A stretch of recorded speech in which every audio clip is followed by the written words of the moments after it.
Honor mattered. Honor the least always. You see, in our culture, we know this, we tend to honor those who are successful the most. So celebrities, the rich, the powerful, the people that seem to do well. And it was exactly the same at the time of Jesus. We've looked at that in its context. The Greco-Roman world was one where, meekness and weakness were not to be applauded. They were seen as pathetic.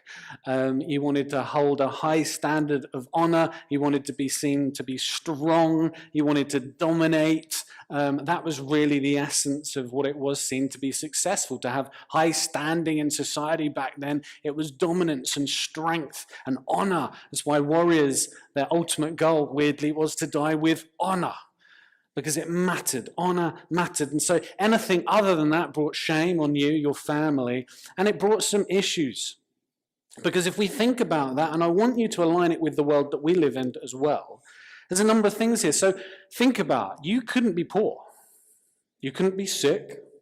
You couldn't be weak. You couldn't have messed up in any way.